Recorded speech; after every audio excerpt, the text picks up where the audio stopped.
Hello again, Sue Viskovich here with another Moment with Sue, and today I am in Perth and I'm sitting very close to Deb McQuinn, who's over in Sydney. Hi Deb. Hi Sue. Deb's from Strategic Resources Network and she is our guru for all things small business HR, but this is something really important. So Deb, talk to us about this new thing business owners need to know about. Of course, Sue, and thanks. And just when the sector feels as though it doesn't have enough to deal with, Fair Work Commission come down with a new piece of legislation. This came down on the 12th of December just past, and it is, and what's important to understand, this is a national employment standard. So this applies to every business operating in the country. Yeah. It is an essential policy. It is a domestic and family violence leave policy. Now, this is something which every firm must implement. The policy itself, we can come back to that in a moment, but the policy itself is relatively straightforward in its implementation. There are a couple of business decisions that need to be made, but broadly speaking, it's fairly standard. The challenge, however, is the management internally within a business. Yeah. The confidentiality, the sensitivity, etc. Absolutely. So what is the rule? Well, the rule is, at a minimum, per employee, when requested, 5 days unpaid leave, non-accrued, per annum. And that is to, if they are in a situation where they are dealing with family or domestic violence. Absolutely, absolutely. Okay. And for those principles, and I really would encourage to explore this on the Fair Work Ombudsman website, we'll see that the actual definitions are very broad as to family and domestic parties and how far that actually extends.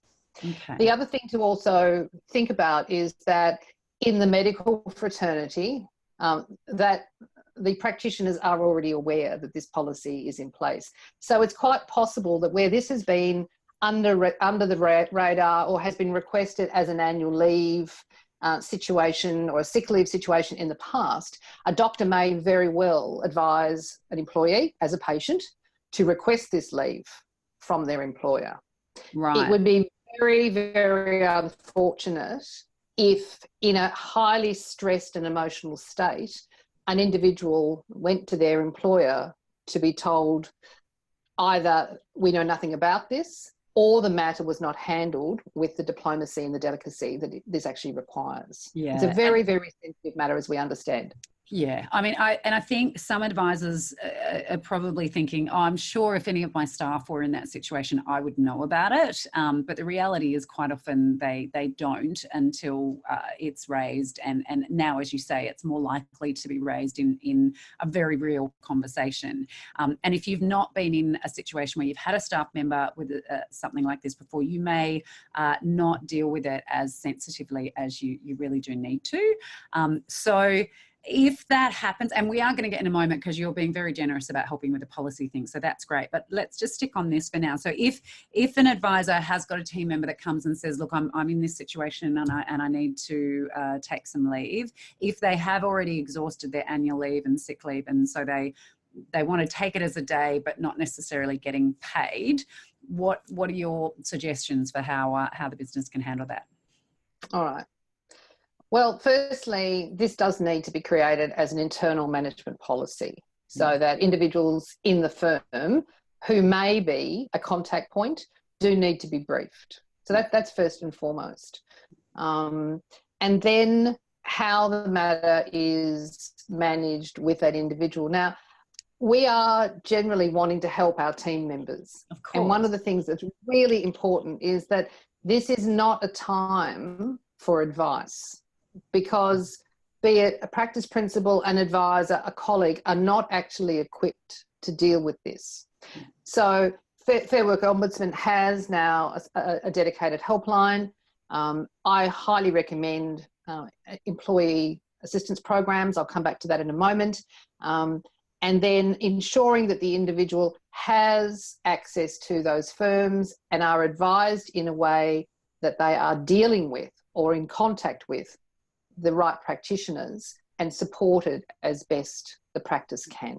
But as I said, this is not a time for anyone to provide advice or really try and help, because in helping, that's the situation could actually be made more uncomfortable, or in fact, the practice could find themselves in a litigious situation.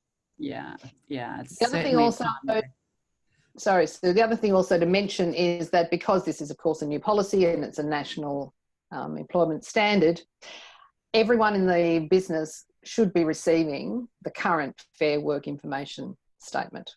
Now, it's likely that that document was provided. We hope that document was provided at the time that the individual was recruited, but goodness me, it may have been numbers of years ago. It, in fact, may have been 6 months ago.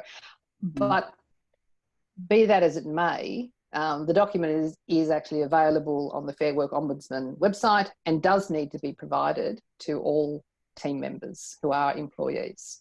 Great. So that's something that people can get off a website right now, but they still need to actually come up with a policy for their firm. And you're going to be very generous.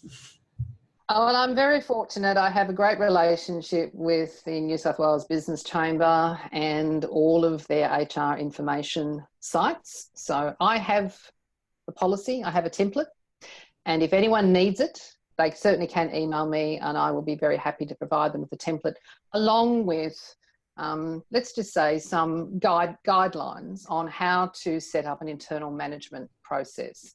The confidentiality of information, information storage, those sorts of things are also very, very important. But the other thing I have done is, well, I'm about to create a relationship with an EAP provider, Access EAP. Now, these services can be quite expensive for small businesses, but with their support, I am creating a membership arrangement. And so small practices, if they do need access to these specialist services, which are in fact psychologists, psychiatrists and the like, can get access through the membership that I'm creating for them. Now, it's obviously pay as you go, but this could be something which, rather than trying to manage their way through and finding the circumstance even more difficult, if they do have a staff member who is in trouble or in crisis, and in fact, if that stress is flowing over into the team environment, and of course this can extend to just the stresses of business, particularly at the moment, that doesn't necessarily need to relate to this policy. Again, they can get in contact with me and I can actually get that sorted for them.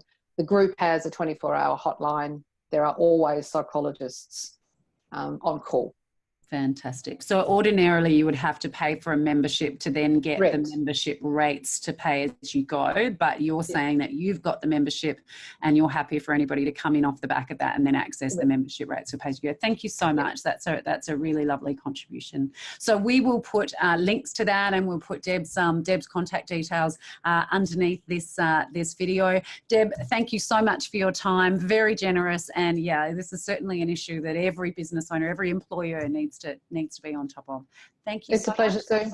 Thanks, Deb. That's Another Moment with Sue.